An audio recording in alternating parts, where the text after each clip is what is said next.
آپ نے انصار کو سیدنا انس بن مالک رضی اللہ عنہ کے گھر جمع فرمایا۔ مہاجرین کی تعداد 45 تھی۔ آپ مہاجرین اور انصار میں سے ایک ایک کو بلاتے گئے اور فرماتے گئے تم بھائی بھائی ہو۔ پھر ہوا یہ کہ یہ اخوت حقیقی اخوت سے بھی بڑھ گئی۔ اس موقع پر انصار نے جس فیاضی، ایثار اور میزبانی کا مظاہرہ کیا، انسانی تاریخ اس کی مثال پیش کرنے سے قاصر ہے۔ انصار نے مہاجر بھائیوں کی حیثیت مہمانوں کی نہ رہنے دی، بلکہ انہیں اپنی جائیداد اور کاروبار میں برابر کا حصے دار بنا لیا۔ اس طرح مہاجرین بہت جلد اپنے پیروں پر کھڑے ہو گئے۔ مہاجرین سے یہ انصار کی محبت ہی کا نتیجہ تھا کہ انہوں نے نبی صلی اللہ علیہ وسلم پر اپنے کھجوروں کے باغات پیش کیے کہ آپ ان باغات کو ان کے اور مہاجرین کے درمیان تقسیم کر دیں۔ آپ نے انکار فرمایا تو انصار نے مہاجرین سے کہا، آپ لوگ کام کر دیا کریں، ہم پھلوں میں آپ لوگوں کو شریک کر لیں گے۔ آپ صلی اللہ علیہ وسلم نے اس تجویز کو پسند فرمایا۔ سیدنا سعد بن ربیع رضی اللہ عنہ بڑے مالدار انصاری تھے۔ انہوں نے اپنے مہاجر بھائی سیدنا عبد الرحمن بن عوف رضی اللہ عنہ سے کہا، میرا مال آدھا آدھا تقسیم کر لو، میری 2 بیویاں ہیں، دیکھو جو تمہیں پسند ہو مجھے بتلا دو، میں اسے طلاق دے دیتا ہوں، عدت گزر جائے تو اس سے شادی کر لینا۔ یہ سن کر سیدنا عبد الرحمن بن عوف رضی اللہ عنہ نے فرمایا، اللہ آپ کے اہل اور مال میں برکت دے، مجھے آپ بازار کا راستہ بتا دیں۔ انہوں نے بنو قینقاع کے بازار کا پتہ بتلا دیا۔ یہ بازار چلے گئے، محنت مزدوری کی، واپسی پر ان کے پاس کچھ فاضل پنیر اور گھی تھا۔ پھر تھوڑے ہی دن گزرے تھے کہ انہوں نے مال بھی کمایا اور ایک انصاری عورت سے شادی بھی کی۔ مدینے میں مسلمانوں کے علاوہ 2 اور جماعتیں بھی تھیں۔ یہ دونوں جماعتیں ہر لحاظ سے مسلمانوں سے مختلف تھیں۔ ان کا عقیدہ، دین، مصلحتیں، ضروریات، جذبات اور احساسات بالکل مسلمانوں کے خلاف تھے، اور یہ دونوں جماعتیں تھیں مشرکین اور یہود کی۔ چنانچہ نبی اکرم صلی اللہ علیہ وسلم نے ایک عہد و پیمان مسلمانوں کے مابین کرایا اور ایک دوسرا عہد و پیمان مسلمانوں اور مشرکین نیز مسلمانوں اور یہود کے درمیان کرایا، اور اس بارے میں ایک تحریر بھی لکھی گئی جس کے خاص خاص نکات یہ ہیں۔ نمبر 1، قریش اور یثرب کے مومنین و مسلمین اور ان کے ماتحت ہو کر ان کے ساتھ ملنے والے اور جہاد کرنے والے بقیہ لوگوں سے الگ ایک امت ہیں۔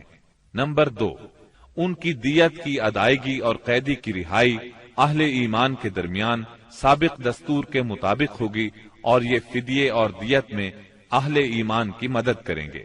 نمبر 3، یہ لوگ مفسد، ظالم اور باغی کے خلاف ایک ہاتھ ہو کر اٹھیں گے، چاہے وہ ان کی اپنی اولاد ہی کیوں نہ ہو۔ نمبر 4، کوئی مومن کسی مومن کو کافر کے بدلے قتل نہیں کرے گا اور نہ کسی مومن کے خلاف کسی کافر کی مدد کرے گا۔ نمبر 5، اللہ کا ذمہ ایک ہے، لہذا ایک معمولی آدمی کا دیا ہوا ذمہ بھی سارے مسلمانوں پر لاگو ہوگا۔ نمبر 6، جو یہود مسلمانوں کے پیروکار ہو جائیں ان کی مدد کی جائے گی اور وہ دوسرے مسلمانوں کی طرح ہوں گے۔ نمبر 7، مسلمانوں کی صلح ایک ہوگی۔ نمبر 8، جو کسی مومن کو قصدن قتل کر دے اس سے قصاص لیا جائے گا، سوائے اس صورت کے کہ مقتول کے ولی راضی ہو جائیں، اور اہل ایمان پر ضروری ہے کہ سب قاتل کے خلاف اٹھ کھڑے ہوں۔ نمبر 9، کسی مومن کے لیے حلال نہیں کہ کسی ہنگامہ برپا کرنے والے یا بدعتی کی مدد کرے یا اسے ٹھکانہ مہیا کرے۔ نمبر 10، ان کے درمیان کسی بات میں اختلاف ہو تو اسے اللہ اور اس کے رسول کی طرف لوٹایا جائے گا۔ اس عہد و پیمان کے علاوہ نبی اکرم صلی اللہ علیہ وسلم نے مختلف اوقات اور موقعوں پر مسلمانوں سے اسلامی اخوت کا حق بھی بیان فرمایا۔ انہیں آپس میں تعاون، مدد، اتحاد و یگانگت، غم گساری اور خبر گیری کی ترغیب دی، یہاں تک کہ یہ اخوت تاریخ کی انتہائی بلندیوں تک پہنچ گئی۔ باقی رہے مشرکین تو ان کا معاملہ اور تھا۔ ان کی اکثریت اپنے سرداروں اور بڑوں سمیت مسلمان ہو چکی تھی، اور ان میں اتنی سخت نہیں تھی کہ مسلمانوں کے مقابلے میں کھڑے ہو سکیں، لہٰذا ان سے نبی اکرم صلی اللہ علیہ وسلم نے یہ عہد لیا کہ کوئی مشرک قریش کی جان و مال کو پناہ نہیں دے گا اور نہ کسی مومن کے آگے اس کی حفاظت کے لیے رکاوٹ بنے گا۔ اس عہد کے بعد ان کی طرف سے کوئی اندیشہ نہ رہا۔ باقی رہے یہود، تو ان کے ساتھ نبی اکرم صلی اللہ علیہ وسلم نے جو معاہدہ کیا اس کے خاص نکات یہ ہیں۔ نمبر 1، یہود مسلمانوں کے ساتھ ایک امت ہوں گے، ان کے لیے ان کا دین اور مسلمانوں کے لیے مسلمانوں کا دین ہوگا، ان کے ذمے ان کا خرچ ہوگا اور مسلمانوں کے ذمے مسلمانوں کا خرچ ہوگا۔ نمبر 2، جو طاقت اس معاہدے کے کسی بھی فریق سے جنگ کرے گی یا یثرب پر حملہ کرے گی، سب آپس میں اس کے خلاف تعاون کریں گے اور ہر ایک اپنی جانب کا دفاع کرے گا۔ نمبر 3، اس معاہدے کے شرکاء کے درمیان خیر خواہی، خیر اندیشی اور نیکوکاری کے تعلقات ہوں گے، گناہ کے نہیں۔ نمبر 4، آدمی اپنے حلیف کے جرم میں نہیں پکڑا جائے گا۔ نمبر 5، مظلوم کی مدد کی جائے گی۔ نمبر 6، جب تک جنگ برپا رہے گی یہود بھی مسلمانوں کے ساتھ خرچ برداشت کریں گے۔ نمبر 7، اس معاہدے کے شرکاء پر یثرب میں ہنگامہ آرائی اور کشت و خون حرام ہوگا۔ نمبر 8، اگر ان میں کوئی ہنگامہ یا جھگڑا برپا ہو جائے تو اس کا فیصلہ اللہ اور اس کے رسول کریں گے۔ نمبر 9، قریش اور ان کے مددگاروں کو پناہ نہیں دی جائے گی۔ نمبر 10، یہ معاہدہ کسی ظالم یا مجرم کے لیے آڑ نہیں بنے گا۔ اس معاہدے کی روح سے یثرب کے سارے باشندے مسلمان، مشرکین اور یہود ایک ہی وحدت کی لڑی میں پرو دیے گئے۔ مدینہ اور اس کے اطراف کو ملا کر ایک آزاد اور خود مختار حکومت قائم ہو گئی۔ اس میں مسلمانوں کا کلمہ نافذ تھا اور اس کے سربراہ محمد صلی اللہ علیہ وسلم تھے۔ اس دوران 1 اور 2 ہجری میں کئی اہم واقعات پیش آئے، ان میں سے کچھ اس طرح ہیں۔ اسی دوران میں قبلے کی تبدیلی کا حکم آیا۔ مکہ مکرمہ سے ہجرت کر کے مدینہ منورہ آنے کے بعد 16 یا 17 ماہ تک مسلمان بیت المقدس کی طرف رخ کر کے نماز پڑھتے رہے۔ اب حکم آیا کہ خانہ کعبہ یعنی مسجد الحرام کی طرف منہ کر کے نماز ادا کی جائے۔ اسی سال میں رمضان المبارک کے روزے رکھنے اور زکوٰۃ ادا کرنے کے احکام نازل ہوئے۔ پھر عیدین کی نماز اور صدقۃ الفطر کا حکم دیا گیا۔ اسی سال میں پہلی عید الفطر اور پہلی عید الاضحیٰ پڑھی گئی۔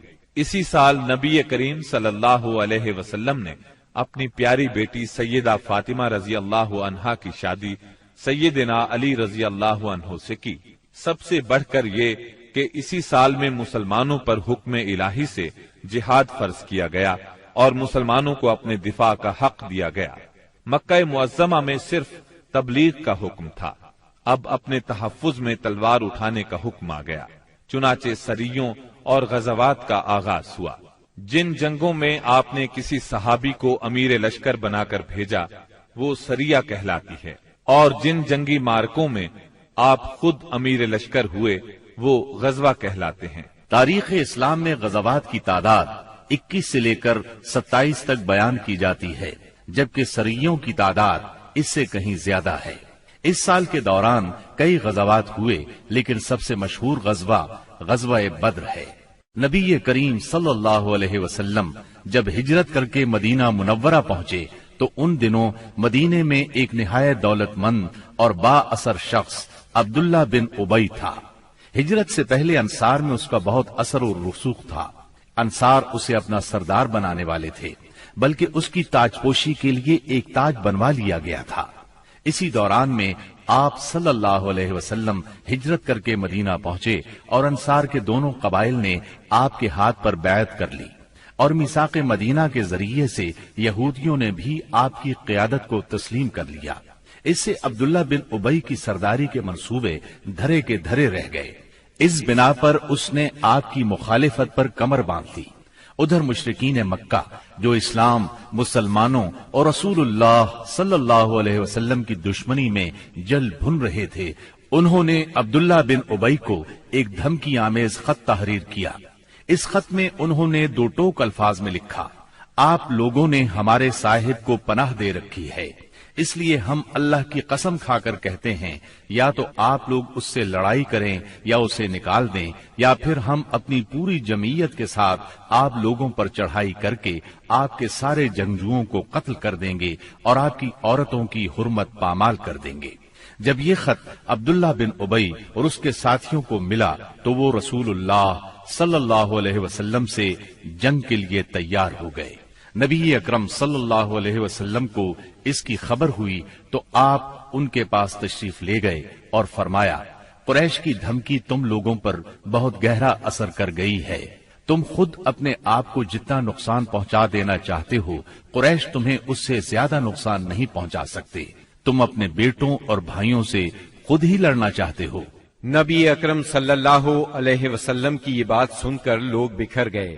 اس وقت تو عبداللہ بن ابی جنگ کے ارادے سے باز آ گیا، کیونکہ اس کے ساتھی ڈھیلے پڑ گئے تھے یا بات ان کی سمجھ میں آ گئی تھی، لیکن حقیقت میں قریش کے ساتھ اس کے تعلقات خفیہ طور پر قائم رہے، کیونکہ مسلمانوں اور مشرکین کے درمیان شر اور فساد کا کوئی موقع وہ ہاتھ سے جانے نہیں دینا چاہتا تھا۔ پھر اس نے اپنے ساتھ یہود کو بھی ملا رکھا تھا تاکہ اس معاملے میں ان سے بھی مدد حاصل کرے، لیکن وہ تو نبی صلی اللہ علیہ وسلم کی حکمت تھی جو رہ رہ کر شر و فساد کی آگ کو بجھا دیتی تھی۔ مسلمانوں کی ہجرت اور مدینے میں ان کی کامیابی سے کفار مکہ بہت تل ملا رہے تھے اور مدینے پر چڑھائی کے بہانے ڈھونڈ رہے تھے۔ رسول اللہ صلی اللہ علیہ وسلم کے بڑھتے ہوئے اقتدار اور اسلام کی اشاعت نے مکہ میں ابو جہل اور ابو سفیان کو سخت بے چین کر دیا تھا۔ یہی کیفیت مدینے میں عبداللہ بن ابی کی تھی۔ اس نے قریش کے حوصلے بڑھائے اور انہیں یقین دہانی کرائی کہ اگر تم نے مدینے پر دھاوا بولا تو یہودی تمہارا ساتھ دیں گے۔ مسلمان جب سے مدینہ آئے تھے خطرات بڑھتے جا رہے تھے اور ان کے سروں پر منڈلا رہے تھے۔ یہی وجہ تھی کہ مسلمانوں نے راتوں کو جاگ جاگ کر مدینے کا پہرا دیا۔ ادھر قریش نے مدینے کو تباہ و برباد کرنے کا ارادہ کر لیا۔ اس غرض کے لیے انہوں نے کئی قبائل کو اپنا ہم نوا بنا لیا۔ چنانچہ جب نبی صلی اللہ علیہ وسلم کو خبر ہوئی تو آپ نے 2 تدابیر اختیار کی۔ پہلی یہ کہ قریش کی شامی تجارت بند کر دی جائے تاکہ وہ مجبور ہو کر مدینے پر حملہ آور ہونے کا ارادہ ترک کر دیں۔ دوسرے یہ کہ مدینے کے آس پاس کے قبیلوں سے امن و امان کا معاہدہ کیا جائے تاکہ قریش جنگ مسلط کریں تو انہیں غیر جانبدار رکھا جا سکے۔ جب اللہ تعالی کی طرف سے جہاد اور قتال کی اجازت دی گئی تو رسول اللہ صلی اللہ علیہ وسلم نے کئی ایک سرایہ بھیجے اور غزوات میں حصہ لیا۔ ان کی مختصر تفصیل کچھ یوں ہے۔ اس سلسلے میں پہلا سریہ جو رسول اللہ صلی اللہ علیہ وسلم نے بھیجا وہ سریہ سیف البحر کہلاتا ہے۔ اسے آپ نے رمضان 1 ہجری بمطابق مارچ 623 عیسوی میں بھیجا اور اپنے چچا سیدنا حمزہ بن عبد المطلب رضی اللہ عنہ کو اس سریے کا امیر بنایا اور 30 مہاجرین کو ان کے زیر کمان شام سے آنے والے ایک قریشی قافلے کا پتہ لگانے کے لیے روانہ فرمایا۔ اس قافلے میں 300 آدمی تھے جن میں ابو جہل بھی تھا۔ مسلمان عیس کے اطراف میں ساحل سمندر کے پاس پہنچے تو قافلے کا سامنا ہو گیا اور دونوں فریق جنگ کے لیے صف آرا ہو گئے۔ قریب تھا کہ جنگ ہو جاتی لیکن قبیلہ جوہینہ کے سردار نے بیچ بچاؤ کرا دیا۔ دونوں فریق واپس چلے گئے۔ یہ اسلامی تاریخ کا پہلا سریہ اور پہلا فوجی عمل تھا۔ اس کا جھنڈا سفید تھا اور یہ اسلامی تاریخ کا پہلا جھنڈا تھا۔ اس کے علم بردار سیدنا ابو مرصد کناز بن حسین غنوی رضی اللہ عنہ تھے۔ اس کے بعد پے در پے سریے روانہ کیے گئے۔ چنانچہ شوال 1 ہجری میں سیدنا عبیدہ بن حارث رضی اللہ عنہ کو 60 مہاجرین کے ساتھ بطن رابغ کی وادی میں بھیجا گیا۔ وہاں ابو سفیان سے سامنا ہوا جو 200 آدمیوں کے ساتھ تھا۔ دونوں طرف سے تیر چلے لیکن جنگ نہ ہوئی۔ پھر ذی قعد 1 ہجری میں سیدنا سعد بن ابی وقاص رضی اللہ عنہ کو 20 مہاجرین کے ساتھ خرار کی طرف بھیجا گیا جو کہ جوفا کے قریب ایک مقام ہے۔